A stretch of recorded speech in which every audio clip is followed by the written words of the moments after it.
Good morning, everyone, and welcome to another chapter in our Monoxivent webinar series. My name is Brian Phipps. I'm one of the engineers here at Monoxivent. I'm joined today by Terry Cahill and Sam Stelzner, our other in-house engineer. We genuinely appreciate the time you've given us today. We know that time is a valuable commodity in this busy world we live in, so we'll do our best to make the most of that time. Now, Terry Cahill came to Monoxivent in 2008 and the FRP Senior Product Manager. He works for both the underduct and corrosion composites product lines, has over 30 years of experience in the fiberglass industry. If you have any questions later on about the presentation or afterwards, feel free to give us a call, email any one of our support staff. We're always here to help you, not just with these webinars, but with technical and product information as well. And without further ado, I will go ahead and turn it over to Terry. Thank you, Brian. Today we're going to cover corrosion composites for water and wastewater. What is fiberglass? Fiberglass is a composite, number one. Fiberglass consists of glass and resin. Glass is the structural, resin is the matrix. The resin is a thermoset resin, and we're typically using glass fibers for the reinforcement. Thermoset resins are resins that are cured with heat, such as epoxy, polyester, vinyl ester, versus thermoplastics, which will melt in heat, like PVC or HDPE. Fiberglass is a structural material. In other words, you can build large, lightweight, corrosion-resistant structures like stacks, tanks, covers. That really lends itself to wastewater applications. The manufacturing methods for wastewater typically include filament winding. The upper right photo shows a duct being wound. Laminate design is absolutely critical. If you're building a large flat structure, you want the woven material. If you're building an I-beam or say an axe handle or a golf club shaft, and the resin choice is another thing. Some resins are flexible, some are strong, so laminate design is important. Core materials. The use of core materials, typically balsa, end-grain balsa core or foam core, give you a lightweight, stiff structure. They also add R value to a degree. The photo on the lower right is a large plenum, 16 feet long, 8 foot wide, and 12 foot high, and that has a 1-inch balsa core in it to make it stiff and to make it lightweight, and it also adds an R value. So if that were to be built in metal, it would require lots of ribbing and excessive structure. For water and wastewater, we typically have wet, corrosive environments, and FRP is typically the material of choice if you compare it to carbon steel and stainless steel in many cases. The typical chemicals found in water and wastewater are chlorine, sulfur, and ammonia compounds. Also, you have fluorine in the water plants. You have ferric chloride and alum used both in water and wastewater in the clarification process. And all of these are best kept in fiberglass versus metal tanks, duct, etc.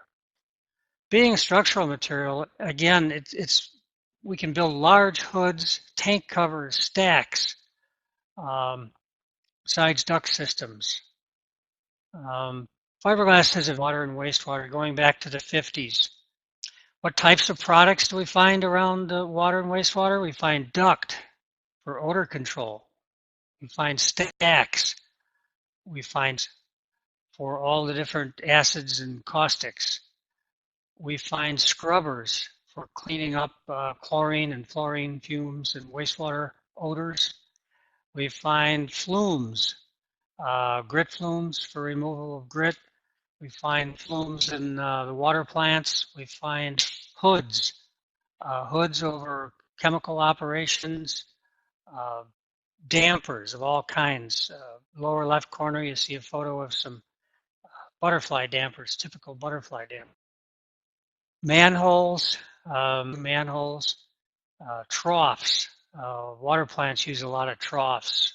Clarifiers use troughs. Tank covers. Large concrete tanks like in the lower left, 20-foot span balsa cord covers that can take a 45-pound snow load or a man load. Stack liners, baffles, weirs, trenches, ladders and platforms, pressure vessels, and more. Example, up in the upper right-hand corner, we have a 13-foot diameter custom-made water wheel, we'll call it. They blow air in there into the buckets that you see around it.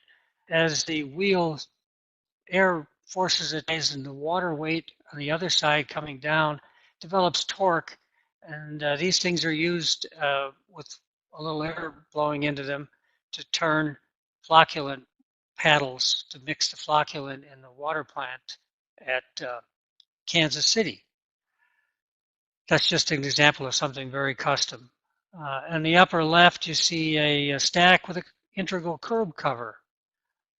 This is something that is a better option than using sheet metal around a fiberglass stack. Fiberglass industry standards. Our industry is governed by standards. The original fiberglass standard was NBS PS 1569, National Bureau of Standards, Public Standard 1969. It covered ductwork, pipe, and vessels for atmospheric pressure. In other words, not vacuum or pressure vessels, but up to atmospheric conditions. ASTM then decided to write a standard for each of those sections. ASTM D3299 and 49 cover atmospheric vessels, tanks, essentially. ASTM D3982 covers duct. Now, ASTM C582 covers how do you build a corrosion laminate. In other words, it's a general standard that covers how to build a corrosion barrier for a corrosion application. And then last but not least, we have SMACNA, Sheet Metal and Air Conditioning Manufacturers Association. SMACNA has, since 1995, a thermoset FRP duct construction manual. So these are the standards that we use in our corrosion work that we find around wastewater plants. Now, when you get to specifications in water and wastewater, they vary quite a bit. If the specifications vary from the standards, you can increase your costs significantly. Typical pricing is based on design and wall thickness called for in appropriate standards. So if you go by the standard, you should be safe for most applications. As an example, NBS PS 1569 and ASTM D3982 establish the wall thickness for FRP duct. When the duct wall or the flange thickness is called out in the standard and exceeds the standards, that increases your pricing. You can depend on the standards to establish specifications for most fiberglass projects. If conditions go beyond it, we can do laminate design calculations for that project. Resin selection is another aspect that does affect pricing. Typically now, most wastewater plants, rightfully so, are specified as a fire retardant vinyl ester.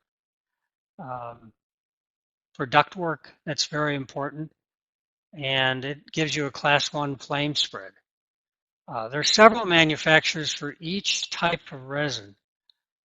For instance, a fire retardant vinyl ester You could have an Ashland FR992, a Reichhold 9300, or an AOC equivalent.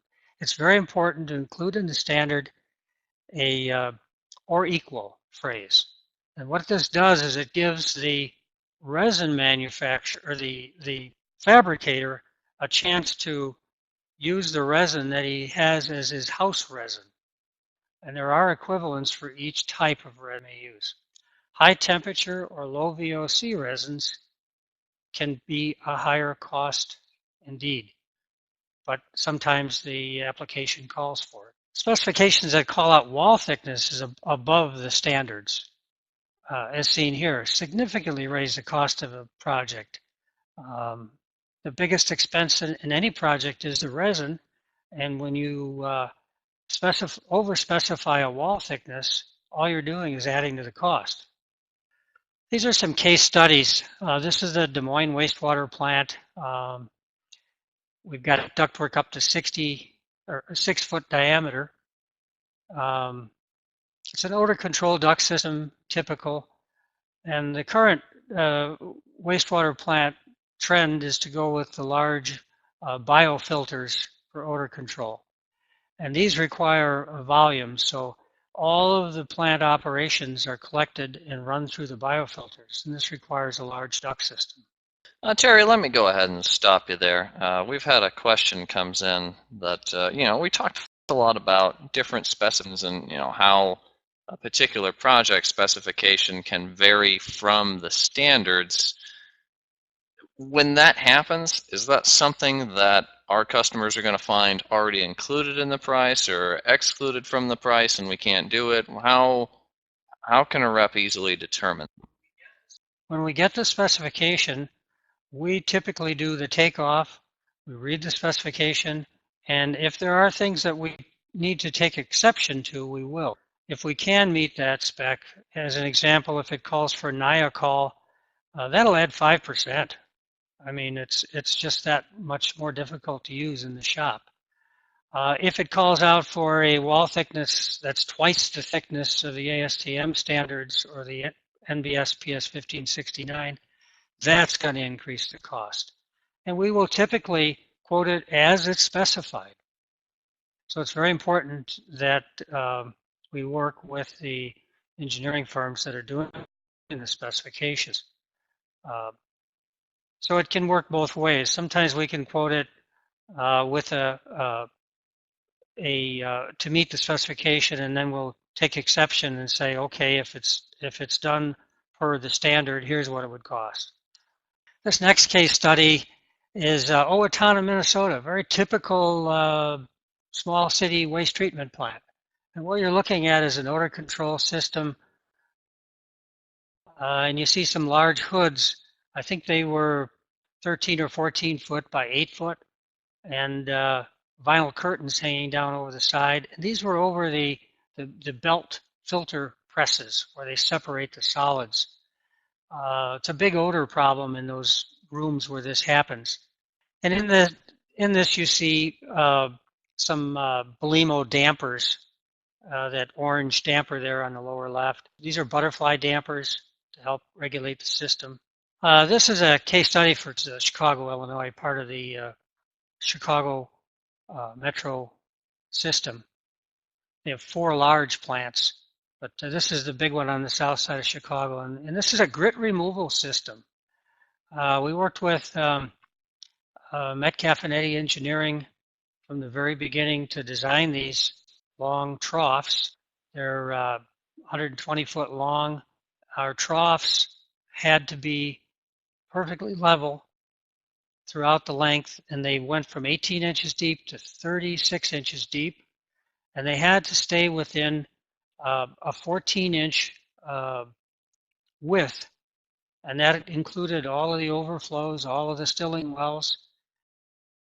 This next case study is a city of Detroit, and this is another one where we started with the very basic design all the way through fabrication. And it's about 1,400 feet long, and it runs between 7 buildings. And what it is, it's a containment trough for pipe.